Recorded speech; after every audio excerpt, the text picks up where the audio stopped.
Oke guys, kami dari kelompok Saturnus ingin menyajikan video podcast yang berjudul Pendidikan Bermutu Kunci Indonesia Maju.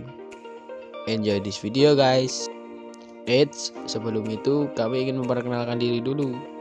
Kami dari kelompok Saturnus yang beranggotakan Octavianus Dava Prastama, Sekolah SMP Regina Pacis Surakarta.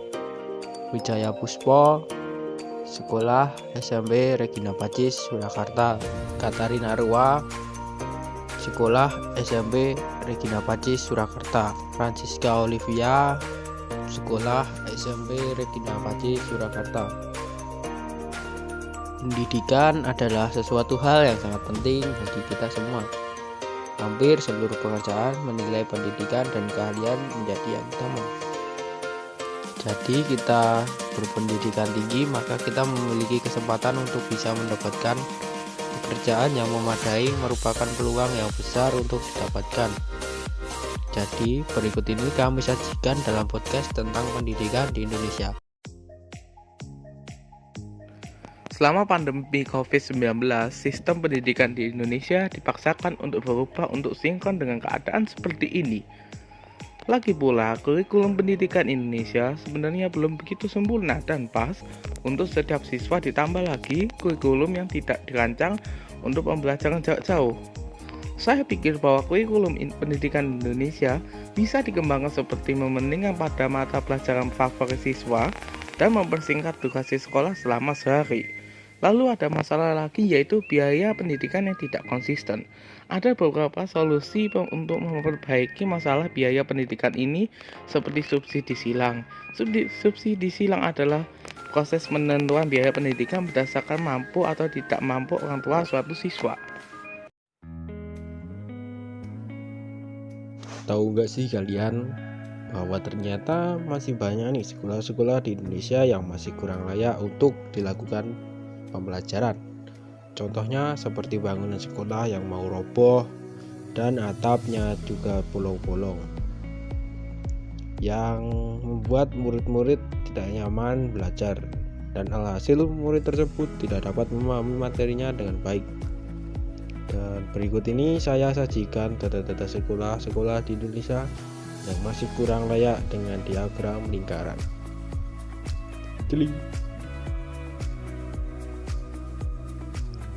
Dari sini juga kita dapat memahami bahwa sangat berpengaruh sekali fasilitas sekolah dalam kegiatan pembelajaran. Berikut ini juga saya memperlihatkan dinas sekolahan yang membuat murid-murid nyaman dalam belajar.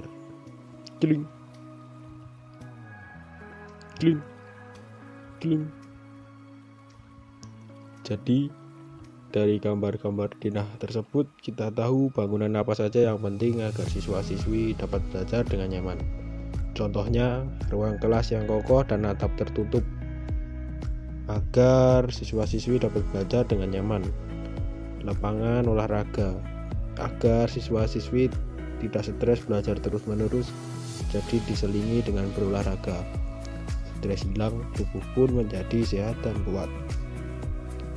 Dan laboratorium untuk mengembangkan kemampuan yang dimiliki siswa-siswi di sekolahan tersebut.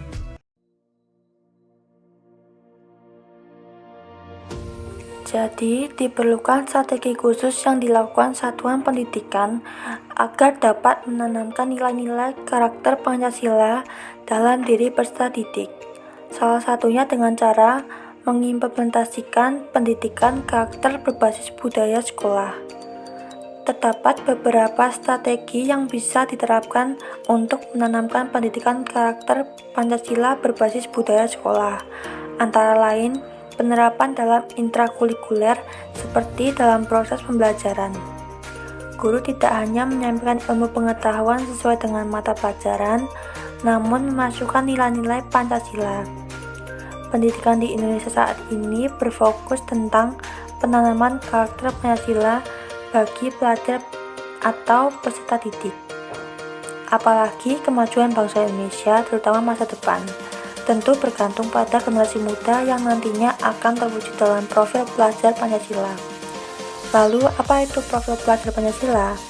Profil pelajar Pancasila adalah perwujudan pelajar Indonesia sebagai pelajar sepanjang hayat dengan 6 ciri utama, yaitu beriman, bertakwa kepada Tuhan Yang Maha Esa, berakhlak mulia, berkebinekaan global, bernalar kritis, bergotong royong, mandiri, dan kreatif.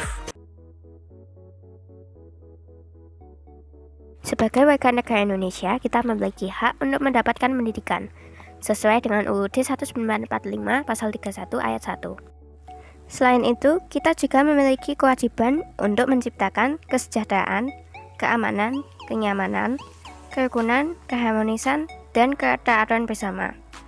Sebagai warga gereja sekaligus warga negara, kita diharapkan menjadi 100% warga gereja dan 100% warga negara.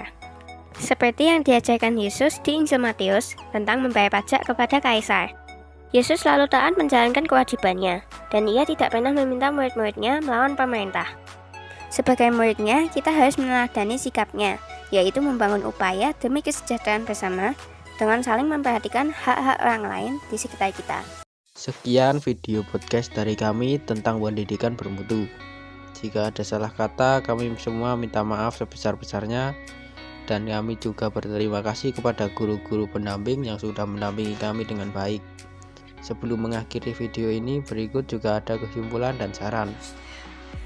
Sistem pendidikan Indonesia perlu diganti dengan kurikulum yang baru, di mana proses pembelajaran berfokus pada kebebasan siswa terhadap mata pelajaran dan materi belajar dengan didampingi oleh guru yang lebih profesional dan sangat berpengalaman. Inilah ke depan yang juga turut dilaksanakan di Indonesia melalui sistem Merdeka Belajar yang segera akan direalisasikan. Terima kasih telah menonton video ini sampai selesai. Jangan lupa ya tinggalkan like dan juga jangan lupa untuk subscribe ya. Yang like dan subscribe disayang Tuhan loh. Terima kasih.